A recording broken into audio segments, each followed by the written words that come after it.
This is my passion, interacting with the community and developing community. Because when we play bomba, like I always tell everyone, we're not there to entertain, we're there to build community. It's a give and take, so we give out our energy by our drumming, our singing, and our dancing, and they in return give us their energy by participating with us in the dancing. So today they're celebrating Mother's Day. They celebrate every holiday here, even holidays you might not even know about, but they do a great job. Everyone comes, sometimes dressed, and they just have a really good time here. We have worked with Nelson, Baez, and the Los Cimarrones for several decades.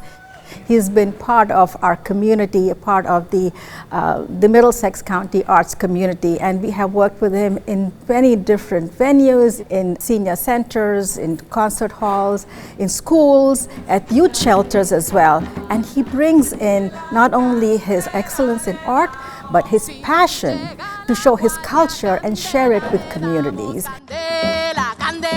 Bomba is the original music of Puerto Rico. Like me, I'm a New Yorican, because I was born in New York City. But we all felt that was our island, no matter what. You may have never stepped foot on the island, but you grew up with that feeling that that's my home. Puerto Rico's my home.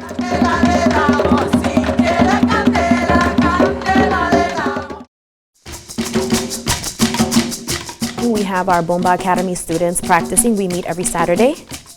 We have students of all ages. Nelson and Magda are absolutely amazing. They bring a ton of knowledge, right? They've been doing this for a very long time, but also it's kind of like a family. So if you're not learning it, but I did, then I should. It is my kind of obligation as your family member to help you learn it. So Magda is the heartbeat of this group because she is the co-director of the group, and she's also the person who teaches the dancing. 5, 6. Nelson joined a group in Jersey City. And we knew we were going to have problems because he was going to be every weekend going out. So he told me to join, but I was shy. But once I learned it, I loved it. And I became hooked to the drum. And that broke me from shyness, where now I'm teaching it. It makes me happy inside. You know, this is really an oral tradition. It's taught from one practitioner to another and down the line. Some people may want to become dancers and drummers. People just want to enjoy the dancing. So, people have different things. So to me, it was preserving that and also the connection it gave me with the community. It's a very teamwork-based thing. I've been doing this for, I think, about 2 years now.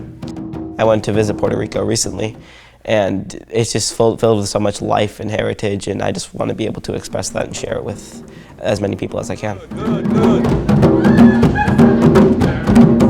Bomba is the oldest genre of music that stems out of the island of Puerto Rico. What is unique about bomba is that the drummer, the lead drummer, follows the dancer, not the other way around. Generally, when we're dancing, we listen to the music and we follow the rhythm of the music. In bomba, the lead drummer, which is Nelson here, right, will follow the dancer around the room, and whatever his or her moves are, he will adjust his playing to that. So really it is the dancer that leads the movement.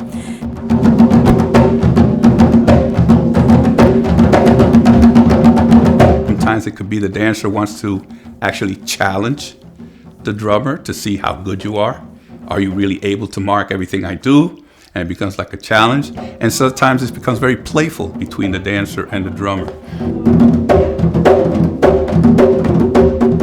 The one that I did today, like my solo, those moves that I did, it was like you have to tease or trick the drummer into thinking you're gonna do one thing, but you're really gonna do the other. So it's basically like a trick.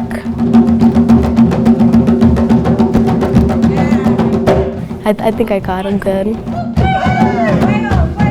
It's not about me. As we bring in new people, younger people, my hope is that they will continue with this so that we can pass the torch on.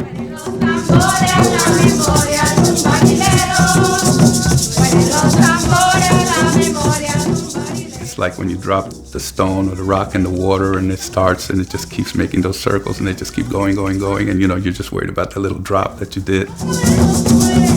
It can be almost like a very spiritual thing if you are really tuned into it.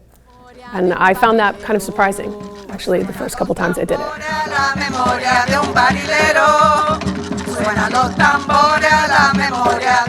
For the rest of the time I'm here, it's just singing, dancing, and drumming. And when that time comes, you know, to the transition, then I can be there in the ancestral role, you know, just looking down at all of these things and just saying, hey, yeah, you know, that was one of mine and that was one of mine.